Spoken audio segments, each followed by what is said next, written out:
नमस्कार, बहुत-बहुत स्वागत है आप सभी का मेरे YouTube चैनल पर। मैं सिद्धांत सहगल, वैदिक एंड केपी एस्ट्रोलॉजर। सूर्य देव मकर राशि से कुंभ राशि में जाने वाले हैं 14 फरवरी 2024 को और 14 मार्च 2024 तक कुंभ राशि में रहेंगे। 14 मार्च 2024 रात 11 बजे के आसपास सूर्य देव मीन राशि में चले जाएंगे। यानी 14 फरवरी से 14 मार्च सूर्य देव रहेंगे कुंभ राशि में। कुंभ राशि में सूर्य देव का विचरण क्या फल लेकर आ रहा है आप सभी राशि के जातकों के लिए। तो आगे बढ़ने के पहले सूर्य के कारक और उसके नेचर के बारे में कुछ बातें आपको बताऊं। सूर्य देव पिता व पराक्रम के कारक होते हैं, अस्थि के कारक होते हैं। सूर्य को जगत की आत्मा कहा जाता है। रोगों का प्रतिकार करने की क्षमता सूर्य में होती है। सूर्य का रत्न माणिक्य। मेष राशि में सूर्य उच्च के होते हैं 10 डिग्री तक और तुला राशि में सूर्य देव 1 से लेकर 10 डिग्री तक नीच के होते हैं। जन्म पत्रिका में सूर्य अगर कमजोर हो, अशुभ स्थिति में हो तो शरीर में अग्नि की वृद्धि होती है, बार बार हड्डी टूटती है, अस्थि रोग, क्षय रोग जिसको टीबी का रोग कहते हैं, नेत्र रोग होने के योग बनते हैं। उच्चाधिकारियों से भय, सरकारी लोगों से मनमुटाव, शिक्षित वर्ग से विरोध, ज्ञानी व्यक्तियों से टकराव जैसी स्थिति बनती है। तो चलिए हम बात करते हैं मेष से लेकर मीन राशि तक के जातकों के लिए सूर्य देव का ये गोचर कैसा फल लेकर आ रहा है। तो सबसे पहले हमेशा की तरह हम बात करेंगे मेष राशि के जातकों के बारे में। तो मेष राशि के जातकों के लिए सूर्य देव होंगे एकादश भाव में। एकादश भाव में सूर्य देव का विचरण धन लाभ, आर्थिक वृद्धि, शेयर मार्केट से लाभ, प्रेम प्रसंगों में सफलता, स्वास्थ्य लाभ, संतान संबंधी खुशखबरी देने का योग बनाएगा। इस बार गोचर के प्रथमार्ध में पद प्रतिष्ठा में वृद्धि, सरकारी कामों से लाभ, पिता के साथ अच्छे संबंध, पुरानी समस्याओं का समाधान। गोचर के मध्य में थोड़ी बदनामी और आपके स्ट्रेट फॉरवर्ड नेचर की वजह से परेशानी में वृद्धि हो सकती है। गोचर के आखिर में उच्च शिक्षा में सफलता, लंबी दूरी की यात्रा, धार्मिक क्रियाकलाप में वृद्धि और थोड़ी खर्च की अधिकता तथा जन्म कुंडली में अगर योग बने हुए हैं तो विदेश यात्रा का योग भी इस वक्त बन रहा है। मंगल का मंत्र जाप करें मेष राशि के जातक, हनुमान चालीसा का पाठ करें। वृष राशि के मित्रों के लिए सूर्य देव होंगे दशम भाव में। दशम भाव में सूर्य देव कार्य सिद्धि करवाते हैं, रुके हुए काम पूरे होंगे। सूर्य की सप्तम दृष्टि चौथे भाव में पड़ेगी जिससे आपकी माता का स्वास्थ्य बिगड़ सकता है, प्रभावित हो सकता है। गोचर की शुरुआत में लंबी दूरी की यात्रा, व्यवसाय संबंधी यात्रा, पिता के साथ अच्छे संबंध, धार्मिक क्रियाकलाप में वृद्धि, विदेश यात्रा का योग। गोचर के मध्य में अचानक प्रमोशन की खुशखबरी, धन लाभ, अचानक लाभ के योग बनते हैं। गोचर के अंत में खर्च की अधिकता, मानसिक तनाव, कर्म स्थान पे किसी प्रकार की बदनामी झेलनी पड़ सकती है आपको। सूर्य का मंत्र जाप करें, गुरुदेव बृहस्पति का मंत्र जाप करें, कोई पीली वस्तु किसी मंदिर में या किसी ब्राह्मण को दान करें जब समस्या आपको होती दिखे तो। मिथुन राशि के मित्रों के लिए सूर्य देव होंगे नवम भाव में। नवम भाव में सूर्य देव का विचरण कोई विशेष लाभकारी नहीं होता, परेशानी वाला होता है, आपकी कांति की हानि होती है। गोचर की शुरुआत में कामों में बाधा, भाग्यहीनता का योग बन रहा है, निश्चित प्राप्ति से आप वंचित हो सकते हैं। गोचर के मध्य में राजनीतिक कामों में सफलता के योग बन रहे हैं। पिता के साथ मनमुटाव और अनबन हो सकती है। यात्रा में परेशानी का योग बनता है। गोचर के आखिर में इच्छा पूर्ति, व्यवसाय में धन लाभ, प्रेम संबंधों में सफलता, संतान संबंधी खुशखबरी और कर्म स्थान पे प्रमोशन के योग बन रहे हैं। बुध का मंत्र जाप करें और मंगल का मंत्र जाप करें। हनुमान चालीसा का पाठ करें आप। कर्क राशि के मित्रों के लिए सूर्यदेव अष्टम भाव में होंगे। अष्टम भाव में सूर्यदेव का विचरण पीड़ादायक और कष्टकारक होता है। सम्मान हानि के योग बनते हैं। सेविंग्स टूट सकती है आपकी। रुपए पैसे का निवेश सोच समझ कर करें। शेयर मार्केट से दूर रहने की कोशिश करें। गोचर की शुरुआत में नए योगायोग, राजनीतिक हलचल या राजनीतिक एक्टिविटी बढ़ सकती है आपकी। प्रेम संबंधों में बदनामी, प्रेम संबंधों का विवाह संबंधों में तब्दील होने का योग और यहीं पर बदनामी का योग भी बन रहा है। गोचर के मध्य में भाग्य आपका साथ नहीं देगा उतना जितना आप आशा लगाकर बैठे होंगे। धर्म कर्म के कामों में आपका मन नहीं लगेगा।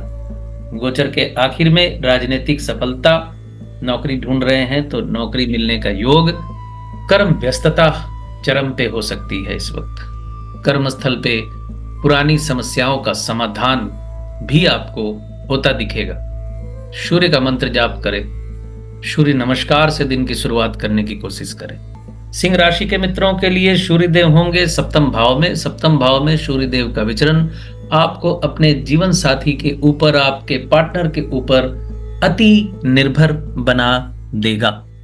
दाम्पत्य जीवन में अंडरस्टैंडिंग बनी रहेगी, लेकिन गोचर की शुरुआत में शॉर्ट टर्म सेपरेशन जैसा योग बन रहा है। लंबी दूरी की यात्रा पे आप जा सकते हैं, तो यात्रा संबंधी सेपरेशन इसको समझ लीजिए। प्रॉपर्टी को लेकर झंझट और शत्रुता के योग बनते हैं। गोचर के मध्य में अचानक किसी एक्सीडेंट का शिकार होने का योग बन रहा है। कोई दुर्घटना हो सकती है आपके साथ, थोड़ा सावधान रहें। गोचर के आखिर में लंबी दूरी की यात्रा, प्रेम संबंधों में सफलता, शिक्षा में अग्रगति, आध्यात्मिक उन्नति, स्पिरिचुअल गेन। सूर्य नमस्कार से दिन की शुरुआत करें। कन्या राशि के मित्रों के लिए सूर्यदेव होंगे छठे भाव में। छठे भाव में सूर्यदेव का विचरण शत्रु हानि का योग बनाता है, आर्थिक लाभ का योग बनाता है, लेकिन आपका स्वास्थ्य प्रभावित हो सकता है।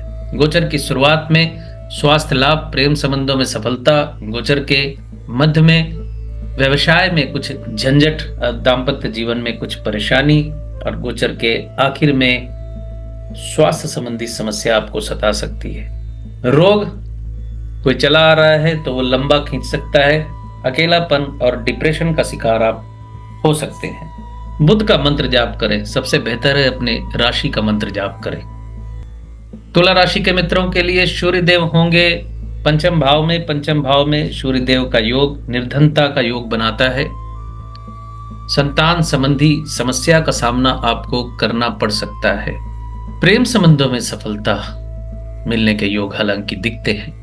गोचर की शुरुआत में प्रेम संबंधों में ब्रेकअप के योग बन रहे हैं। गोचर के मध्य में प्रेम संबंधों को लेकर शत्रुता का योग बन रहा है और गोचर के अंत में प्रेम संबंध विवाह संबंधों में तब्दील होने के योग बन रहे हैं। यानी पूरी 70 mm की फिल्म बनेगी इस गोचर के दौरान प्रेम संबंधों को लेकर। जिनका विवाह नहीं हुआ है उनके लिए कह रहा हूं, जो विवाहित है वो खुश ना हो। रुपए पैसे के मामले में थोड़ी परेशानी आपको झेलनी पड़ सकती है। अभिनय के क्षेत्र से जुड़े हुए लोगों के लिए सफलता वाला गोचर रहने वाला है। शुक्र का मंत्र जाप करें। राशि मंत्र जाप करें आप। वृश्चिक राशि के मित्रों के लिए सूर्यदेव होंगे चौथे भाव में। चौथे भाव में सूर्यदेव का विचरण मान हानि के योग बनाता है। कर्मस्थल पे समस्या, पिता के साथ मनमुटाव के योग बनते हैं। गोचर की शुरुआत में वासस्थान में परिवर्तन, नए योगा योग, नई नौकरी मिलने के योग बन रहे हैं। गोचर के मध्य में प्रेम संबंधों में सफलता, शिक्षा में अग्रगति। जो कला के क्षेत्र से जुड़े हैं, अभिनय के क्षेत्र से जुड़े हुए हैं, उनके लिए लाभकारी समय रहने वाला है। और गोचर के आखिर में स्वास्थ्य संबंधी समस्या, दाम्पत्य जीवन में शॉर्ट टर्म सेपरेशन झेलना पड़ सकता है, लेकिन धन के मामले में आप भाग्यशाली रहेंगे, धन की प्राप्ति होगी। मंगल का मंत्र जाप करें, हनुमान चालीसा का पाठ करें। धनु राशि के मित्रों के लिए सूर्यदेव तीसरे भाव में धन लाभ का योग बना रहे हैं। आर्थिक वृद्धि होगी, छोटे भाई बहनों के साथ थोड़ा मनमुटाव हो सकता है। गोचर की शुरुआत में सेविंग्स में वृद्धि, धन लाभ होने के योग बन रहे। विदेशों से धन आय का योग बनता है। साहस के द्वारा आपके काम पूर्ण होंगे। गोचर के मध्य में परिवार में तनाव के योग दिखते हैं और गोचर के आखिर में स्वास्थ्य लाभ, शिक्षा में अग्रगति, संतान संबंधी खुशखबरी, प्रेम संबंधों में सफलता और शेयर मार्केट से लाभ के योग बन रहे। गुरुदेव बृहस्पति का मंत्र जाप करें। मकर राशि के मित्रों के लिए सूर्य देव होंगे दूसरे भाव में। दूसरे भाव में सूर्य देव का विचरण मन में एक अनजाना भय आपको परेशान करता है। गोचर की शुरुआत में धन लाभ, लेकिन क्रोध की वृद्धि। गोचर के मध्य में वासस्थान में परिवर्तन, छोटी यात्रा और भाई बहनों के साथ मनमुटाव जैसी स्थिति। गोचर के आखिर में प्रॉपर्टी से संबंधी डील हो सकती है। शनि देव का मंत्र जाप करें। कुंभ राशि के मित्रों के लिए सूर्य देव होंगे प्रथम भाव में। प्रथम भाव में सूर्य देव का विचरण दाम्पत्य जीवन में परेशानियों में वृद्धि करता है। जीवन साथी के स्वास्थ्य को प्रभावित कर सकता है। गोचर की शुरुआत में खर्च की अधिकता, मानसिक तनाव, कर्म स्थल पे तनाव के योग बनते हैं। गोचर के मध्य में सेविंग्स में वृद्धि, अचानक धन लाभ और गोचर के आखिर में नए कामों से लाभ, इच्छा पूर्ति, धन की प्राप्ति के योग बन रहे। शनि देव का मंत्र जाप करें आप। मीन राशि के मित्रों के लिए सूर्य देव होंगे द्वादश भाव में। द्वादश भाव में सूर्य देव कष्टों में वृद्धि और धन हानि का योग बनाते हैं। दाम्पत्य जीवन में शॉर्ट टर्म सेपरेशन झेलना पड़ सकता है आपको। गोचर की शुरुआत में धन लाभ होगा, लोन की प्राप्ति होगी। अगर आप लोन लेना चाहते हैं तो बैंक लोन आपको मिलने के योग बन रहे हैं। प्राइवेट लोन लेने से बचें। आप कोशिश कीजिए, अगर आपको जरूरत है तो बैंक लोन की कोशिश कीजिए। गोचर के मध्य में अपनी वाणी को थोड़ा काबू में रखें। एरोगेंट नेचर आपका खुलकर सामने नहीं आना चाहिए। गोचर के मध्य में सेविंग्स में वृद्धि, धन लाभ, सम्मान वृद्धि, सरकारी कामों से लाभ, पिता के साथ अच्छे संबंध बनने के योग बन रहे। गुरुदेव बृहस्पति का मंत्र जाप करें, सबसे बेहतर रहेगा। तो यह था सूर्य के गोचर का प्रभाव मेष से लेकर मीन राशि तक के जातकों के लिए। बहुत बहुत धन्यवाद आप सभी का जुड़े रहने के लिए। खुश रहिए, स्वस्थ रहिए। चैनल को सब्सक्राइब और लाइक भी जरूर कर दीजिए। धन्यवाद।